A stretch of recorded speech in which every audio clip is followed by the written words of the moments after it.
اتعلمت شطرنج في اقل من يوم، ودي سلسله بجرب فيها تجارب قبل ما اموت. الجزء ال11. بكل بساطه انا ومنيه، والنهارده هلعب شطرنج مع ناس غريبه في الشارع، واحاول اتعلم شطرنج في يوم، وظبطت التايمر عشان صحتي تتحسن. كان لازم العب شطرنج. ازاي؟ الشطرنج بمثابه فول بودي ورك اوت، يعني كانك اتمرنت في الجيم كل اجزاء جسمك. يعني الشطرنج بيشغل فصين المخ عندك، الفص الايسر والفص الايمن. البريفرونتال كورتكس بتاعك يشتغل، الهايبوكامبس المسؤول عن الذاكره بيشتغل، وكمان انت عليك ضغط نفسي طول اللعبه. عشان كده وانا بلعب شطرنج حسيت ان مخي بيولع، حسيت ان في اجزاء اول مره تشتغل، وده بيحافظ على صحتك العقليه. والشطرنج تم الاعتراف بيه كرياضه عقليه، وليها نوادي وليها بطولات بملايين الدولارات. بدات اتعلم من اليوتيوب، في كل حاجه حرفيا، ومن موقع chess.com، وفي انك تلعب الكمبيوتر لو لسه مبتدئ وملكش فيها زي كده. اول حاجه اتعلمت كل قطعه بتعمل ايه، الجندي بيعمل ايه، والفيل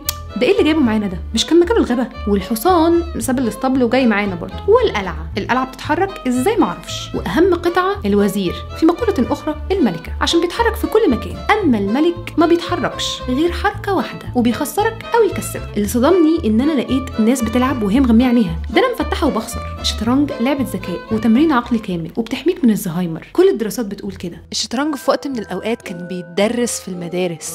ولا الشطرنج مش لعبه للاذكياء فقط، لان ممكن حد يبقى عنده 65 سنه طول عمره بيلعب شطرنج، وتيجي طفله عندها 8 سنين تغلبه، وده فعلا حصل في واحده من المباريات. فضلت اذاكر ليل نهار، كنت بصحى افطر شطرنج واتعشى بالجنود زي محمد علي. انا ذاكرت الافتتاحيات اللي هي بدايه اللعبه، والاند جيم اللي هي ازاي نكش الملك، واتفرجت على فيديوهات بالساعات. مستمتعه جدا، والموضوع مش صعب، محتاج ممارسه زي اي رياضه. وهثبت لك ازاي. زي السباحه، ما ينفعش تتعلم السباحه نظري، لازم تنزل وتغرق. انا عماله اخسر عشان اتعلم، لان انا مش فاهمه حاجه. ولعبت وخسرت وكسبت اونلاين، بس اوفلاين ما لقيتش حد يلعب معايا، فخدت الشطرنج ونزلت الشارع ادور على اي حد غريب يلعب معايا. الارهاب الاجتماعي. لقيت بنت الجيران رمت العجله وقالت لي تعالي خسرك، اعرفكم على فريده. طلعت متابعاني وفضلنا نلعب حبه حلوين لحد ما فريده خسرت كش ملك. ده اول كش ملك اعمله في حياتي. فريده اتعصبت وحاولت تختلني، بس بكل روح رياضيه فزتها. انا مش بس كسبت، انا عارفه الاستراتيجيه اللي لعبت بيها، وممكن اشرح لكم ازاي. واخده الفيل، والفيل كان كده،